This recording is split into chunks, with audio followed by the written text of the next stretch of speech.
Said this be plan, plan too. If they real, they fake, I don't got a clue. So many no switch them and I swear it's true. Never let they ever consume you. They told me to give up and just start trying. Devil messing with my thoughts, man, I swear ain't lying. God said I'ma be a star, wait till I start shining. He's working ahead of me, this the perfect timing. Snakes in the grass, but it feel like I'm all broke cause I can't find you. All this pain I'm feeling, man, it got me blind. I became my biggest hater, I fell on my grind. But I think I needed it, cause I stopped believing in me.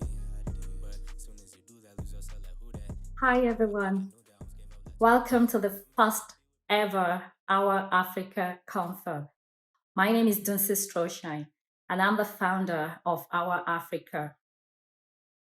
Here with me today is Dr. Tope Oriola. Dr. Tope Oriola is an associate professor of sociology at the University of Alberta. He's here to share his experiences and accomplishments as an African living abroad. I'm doing this because I believe that stories are powerful and that we make meaningful connections through stories.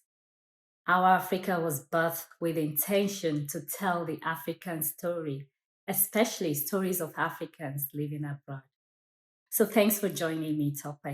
Thank you, Lucy, for having me. I'm delighted and humbled to be your very first guest on the program. That I do not take that for granted. So, thank you. So, besides being a professor, I am currently the president of the Canadian Association of African Studies. Before that, I served a one-year term as vice president of the same scholarly association. At the moment, I serve as the special advisor on the Police Act review to the government of Alberta, essentially providing independent advice to the government of Alberta as efforts are being made to make changes to the Police Act, essentially bringing the Alberta Police Act in line with 21st century norms and practices globally. Well, in my spare time, pre-COVID, I took salsa classes. Obviously, those have ended now until further notice. I also sang in a choir for a number of years. I write. I guess that's partly in line with what I do, but I am also trying to dabble into movie script writing. That's an hobby of mine that I hope would develop into a full-blown movie script in the coming months. So sort of related to this criminology and the study of crime, but also in relation to other social issues. So that's something I'm contemplating as well in my spare time. Thanks, Tope. That's a lot. So tell us a bit about your family history. Is there any unique thing about your family history that you want to share that otherwise we don't know? That's a great question, Lucy. So I think a lot of my friends, I imagine, or most people who know me may not be aware that I was raised in a military household. My father was a member of the Nigerian Army, a career individual in the Army for well over 30 years. And so I was in fact raised to join the Army. And so as a teenager, I remember every inch that I grew was celebrated by my father and my mother, and I bought into it. I liked the idea, but there was always both an unspoken and verbalized expectation that I would join the army. Now, I didn't join the army because my English language teacher in high school got to know of those plans and requested to meet with my parents. So we arranged a meeting. He came over and basically said to my parents that he did not think the army was the best place for me. Ah, and my father, being very surprised, I wanted to know why, and he said, "No, I have no doubts that he has the discipline and all of that, but." He told my dad that I needed a space where I could freely express myself Hmm. that the army would be too regimental, that it would kill my creativity, and that he was worried that I would not thrive as well as I could or should elsewhere. That's how that plan was essentially punctured. Hmm. And then for some time, I nursed the idea of becoming a career diplomat. This Hmm. was another major thing I ruminated on in terms of a career prospect. And then thankfully, I liked school and just never left school since my undergrad days. So that's probably something some people who know me may not be aware of. We thank God for great teachers like that. What a unique Absolutely. story. I didn't even know that. So, Tope, what brought you to Canada? And how Uh, long have you been in Canada? so I came to Canada as a graduate student. I came to pursue graduate studies. By December of 2021, it would be exactly 16 years since I arrived in North America. So I came on a scholarship to the University of Manitoba for my master's degree, and then a scholarship for my PhD at the University of Alberta. Subsequently, I did a postdoc at UBC for a few months, in part because I had a tenure track position at the University of Massachusetts, Boston. So I left Canada in August 2012, moved to the US to take up my appointment, but then resigned that position when the U of A, my alma mater, hired me. I returned to Canada in June of 2013. So of the 16 years, or approximately 16 years that I've been in North America, about 11 or 12 months of those were in the US. The rest have been in Canada. So the education was what brought me to Canada. Well, thank you. It's interesting what you said about the US. So I would ask a question about that. Um, what, in terms of your experience, how would you compare the United States culture to that of Canada? What are the differences? What are the similarities? Which do you prefer? Again, a great question, probably if more difficult than it sounds, actually. So, to the extent that a roughly 1 year stay is sufficient to do that a sort of analytical comparison, I would say that I was not as comfortable in the US as I was and continue to be in Canada. And to be clear, had a great time at the University of Massachusetts, Boston. In fact, up until the last minute of leaving UMass Boston, uh, a person in the senior administration wanted me to stay on, and they were ready to match my offer from the U of A and have me stay. So UMass Boston, in all fairness, did everything they could to have me stay. I returned to Canada just out of mostly non-academic reasons. It was more of a social thing. My friends were here, friends from graduate school, friends from the community that I belonged to, my church, and so forth. All of those were reasons that I returned. Now, the other part of it, and this has to be said, was the social climate.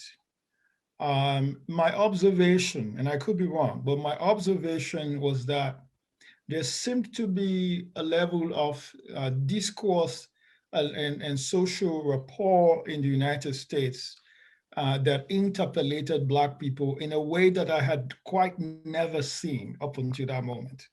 There was a sense of knowingness. There was this almost completed discourse, destabilization across time and space. So that denied you your individuality as a Black person, thinking came from the historical ties going back to centuries of slavery, Jim Crow laws, and so on.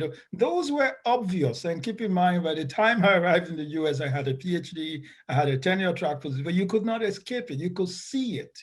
Mhm. Um, Quite frankly, a level of social toxicity there that was striking. I didn't personally have what you could call any of the violent kinds of interactions that have not now become this police violence pornography that we're now exposed to regularly. None of that happened, just to be clear.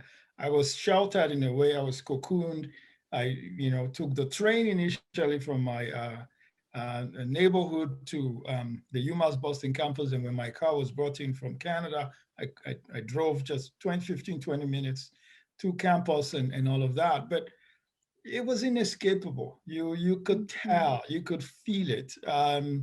And colleagues, for instance, commenting that, oh, you're a different kind of black person and all of that. And that struck me, and I began to observe it, and I was not entirely comfortable with that, if I'm being honest. But perhaps most significantly, I was worried about my unborn children. Yeah, I felt that I was better equipped to handle issues here than I would be able to in the US. The discourses dated back to slavery, and that necessitated certain kinds of social attitudes. Um, but as some colleagues and friends commented, they could tell, that you were of a certain social background, a certain social class. But when you have a 5, 6 year old or 12-year-old, it may not necessarily rub off on them. That ultimately was the reason why I left. I was worried about discriminatory treatment of my children. Um, and I was concerned about the level of violence that was also happening, school shootings. But those were concerns that I had. And as would now seem evident, those issues have only gotten worse since then. Back to Canada, what challenges do you grapple with as an African and as a Black male in Canada? Yeah, so I would give a layered and textured answer to that. So as a first year master student in Manitoba, the first thing I grappled with was low expectations. So I recall taking a class, and this was a graduate class, and the professor insisted that I take um, two undergrad classes, that I attend two undergrad classes, because according to him, it would, quote, help you. And this was how he dramatized it. That was unknown to him. I had taught one of those classes in Nigeria. I had had 2 years of master's degree education in Nigeria before withdrawing from that program to go to Manitoba on the scholarship and all that. That struck me, but I would be honest, I really didn't think much about it, but it struck me as at the minimum odd. And then by the time my first assignment was submitted, he seemed really awed. He was flawed. He was shocked, and then said that I didn't need to attend those classes anymore.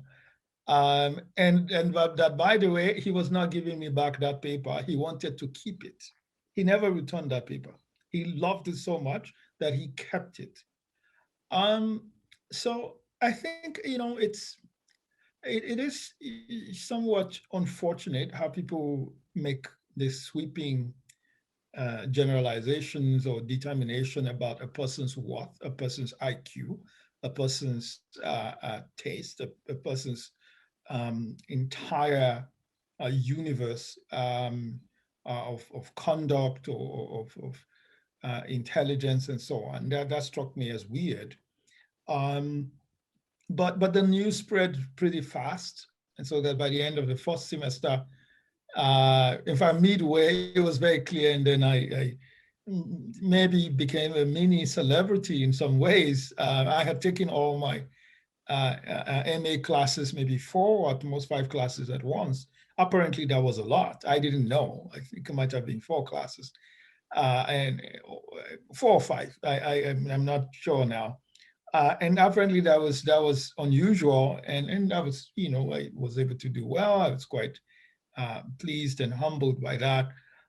And then, of course, other sort of things began to come in, awards and a major Manitoba scholarship that bought me space. That then, but I don't think people have to be extraordinary or exceptional for us to respect them. Yeah. And that's the troubling part as far as I am concerned. Why don't we all just be human and just be people? Why do people have to be, or an individual, why does an individual have to be exceptional or do above and beyond all others to then, and then we welcome them into the fold? That never made sense to me. It still does not make any sense to me. And in private and public conversations, it is something that I bring up as often as I can, and which is, well, I accept people, as humans. Everything else is secondary, and I think that's the level we need to get to. So that's the first point. Low expectations would be the first thing Yeah. that confronted me much earlier in my academic career. I think it's unfortunate, and it just shows the level of, well, the level of awareness of other parts of the world. And you would think that in academia we wouldn't have that, because the average person there has a PhD and all of, so that I find that intriguing, for lack of a better word. Um, but beyond those early days, and so that by the time I arrived at the U of A, I arrived with a scholarship of nearly $100,000, so guaranteed funding for 4 years. But within a term, somebody stunned me at a train station, um, asking, and so they were asking me how I was doing the program, and I said, oh, I was still taking classes, and then they say, oh, so you have not dropped out. And that kind of shocked me.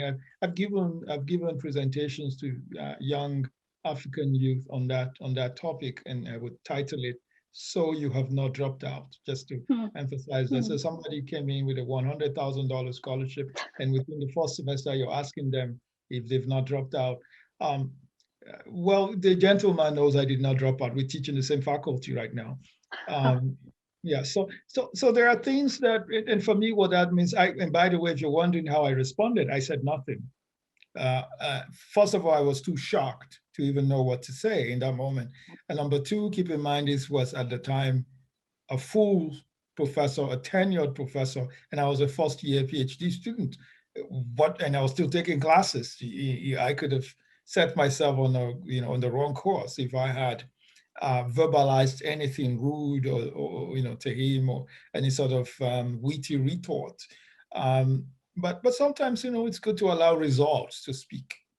And as I said, he now knows I didn't drop out. Now I don't have to request for his respect or anything. It's just there, and quite, you know, frankly, we relate quite well. And he probably doesn't remember that he said that, but I have not allowed that to influence the way that I relate with him in any way. But it was striking that someone would say that.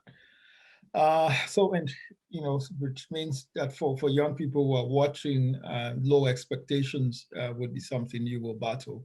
But you may have no control over what people say, but you have control over how you respond. And for me, I've always been more comfortable allowing the results to speak. It humbles such individuals, and they may in fact be your friends. I would in fact say, of the folks in the entire faculty in which I teach, he's probably, I would rank him as one of the top 5 or 6 people that I'm close to, actually, if you can believe that. The past is the past as regards that. Thankfully, the university is now paying closer attention to issues in relation to equity and inclusion and diversity and so on. But I'm always quick to add that sometimes when we say um, we want to ensure greater inclusion or equity, what it means is that objectivity is lacking. It is not an attempt to assist people who are not deserving to get something. No, it just means that we recognize that there's ingrained bias in the system, and that needs to change. I had the opportunity of writing briefly yesterday about the progress being made in the CRC program, the Canada Research Chair program. In the early 2000s, one of the things that when the CRC program itself was introduced, one of the things that quickly emerged was that those positions were not even being advertised. People were just getting taps on the shoulders to Yes, become CRCs. I But know about that. yeah, Yep. thankfully that has changed now, and is changing. Universities now must advertise and must ensure accountability in order to maintain their chairs. Otherwise, they lose those chairs. Um, and that has to be very clear that when we say inclusion, when we say equity, what we are leaving unsaid is that we're doing that, was taking all of those steps because of the lack of objectivity. That is what necessitates all of those attempts at inclusion, equity, and so forth. That's a powerful way to say it, Tope. Thanks for articulating that so clearly. Oh my goodness, we need to hear more of that. So then that leads to my next question. What advice do you have for Africans living abroad, especially our youths? What advice do you have for them? Right. Yeah. And this is an area I am passionate about. Um, and I would just say to any young African kid or African Canadian or African American or European person of African origins that first of all, you have to believe in yourself. You have the right to believe in yourself, and you need to hold tenaciously to that belief. The world around you would want you to question your ability, your capacity. There are instances where you could be pushed, in different directions. You like math, you like physics, and people want to compel you to play sports. Yes, Uh, Feel free that to play sports if you like sports, but don't play sports because others expect you to play sports. It's okay to be the best person in math, the best person in physics. And I imagine this goes mostly to those in grade school and all of that. oh yes. I would say the main thing you would encounter would be low expectations. Do not fulfill other people's expectations of your life. Ensure that you set goals for yourself and that you're tenacious in pursuing your goal. And the second point I'll make is um, it is not your duty to discover discriminatory practices or individuals. That shouldn't be, I'm not denying the existence. I am simply saying that that cannot be your primary focus. Your primary focus must be to surround yourself with the appropriate persons and influences and to do well. Because I find that sometimes people get bogged down by some of the social issues, and then that becomes a major hindrance to their progress. I have sat at virtual meetings in recent times, actually, with much younger academics, folks who are at the very early stages of their career, some of them PhD students, some of them assistant profs. And I was worried about their careers because of the extreme length that they had gone, their position on things. I was worried that it would make it difficult for them to get along with anybody. So it's a bit of an art more than a science. On the one hand, you know that these issues exist. You cannot deny their existence. On the other hand, unless your aim is to be Reverend Al Sharpton, that cannot be the first thing that flashes your mind all the time. That can become a hindrance. My point is, find good influences, surround yourself with appropriate role models, seek guidance, seek mentors and mentorship.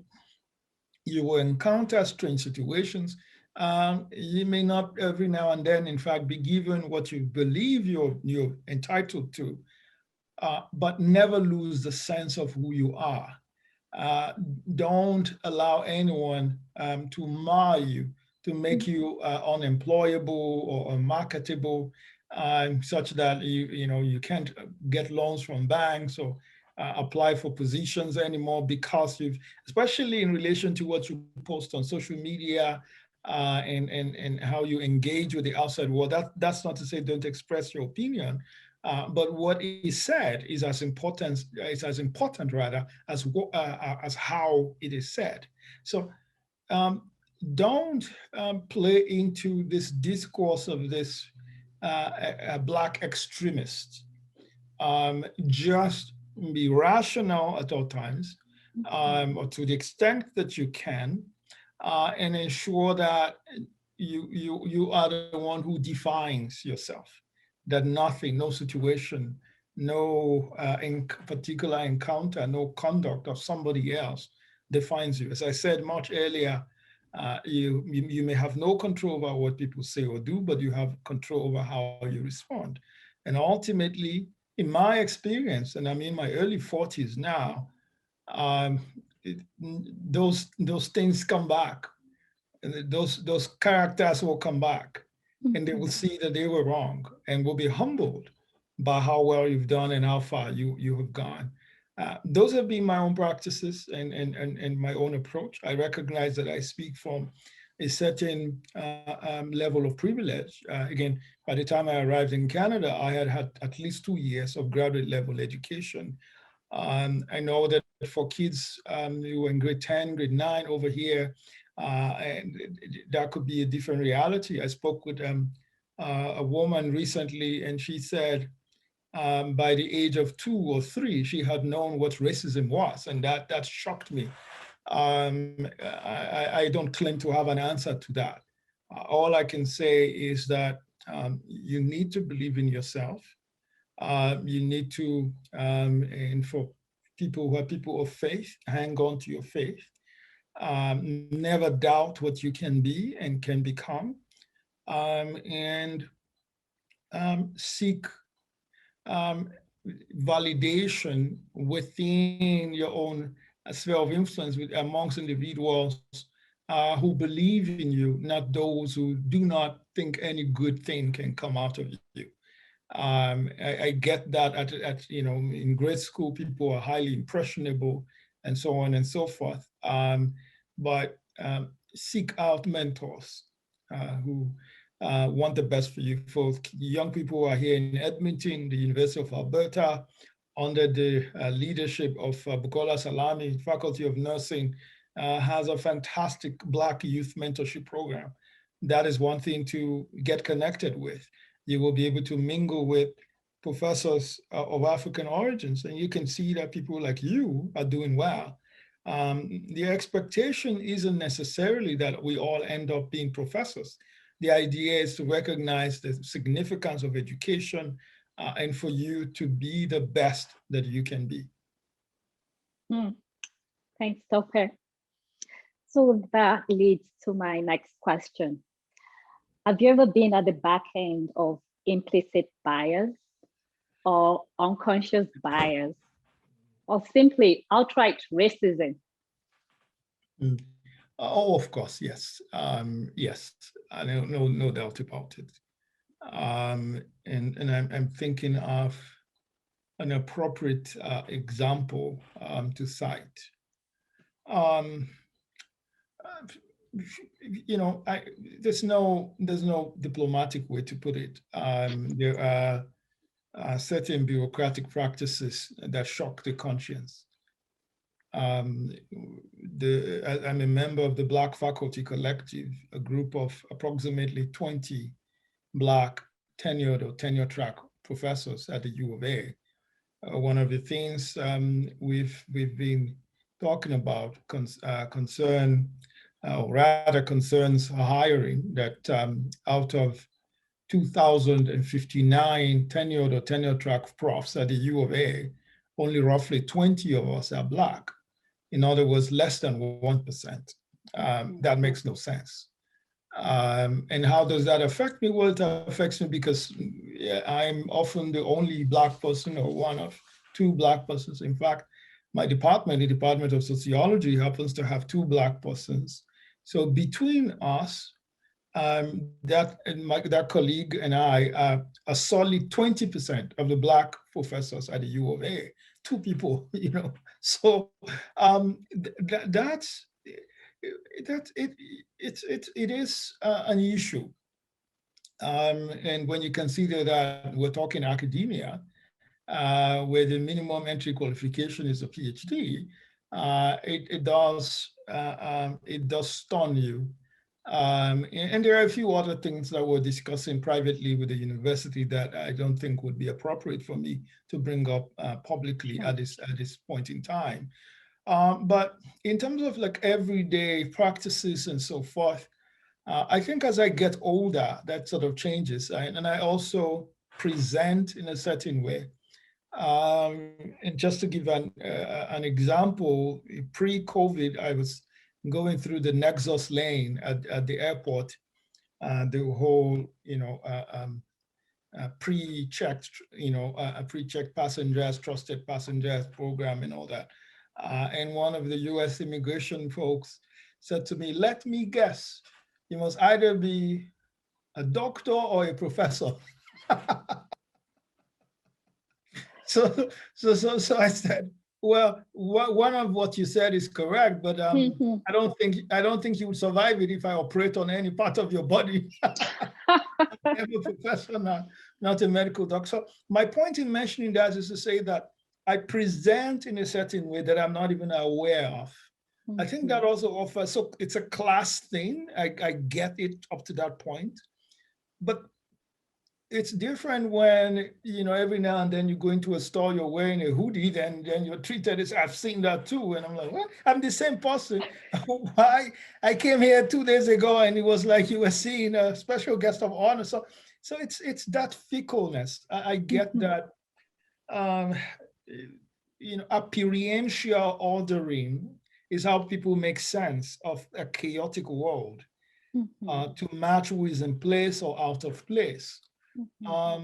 So appearance for us as Black people is just crazy in its level of importance. But that doesn't mean that somebody wants to go jogging and they're wearing a blazer. You're not going to wear a blazer. Exactly.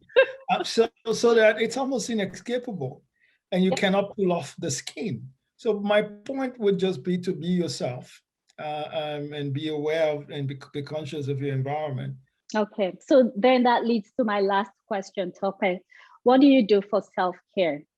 And the reason I ask is so many Black people are suffering because of the recent ongoings. Now that everybody's talking about racism, it's become a global narrative right now. And so my child is suffering. He's been asking me questions that I don't even have answers for. And so one of the things we're trying to do is to manage mental health, especially within the Black community. So could you give us examples of what you do to take care of yourself, your mental wellness, and your physical health? Right. So first of all, I go on walks or short runs almost every day. There are a few days here and there that I miss out on that, but mostly, I would say 8 or 9 out of 10 times you would find me taking a walk or short run and all of that. That for me clears my head. I can think more clearly, and then I take a lot of hot bath at home. Especially after my walk or run, I would 30 minutes or so. That clears my head. It steams, and in the days when you could use the gym, I would go to the steam room.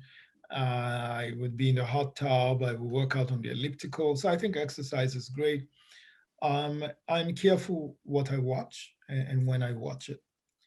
That a video is trending, it shows certain levels of violence. I don't rush to watch them. I recognize the limit of what I can take in at any given time. There are some of those videos I watch a day later or a couple of days later.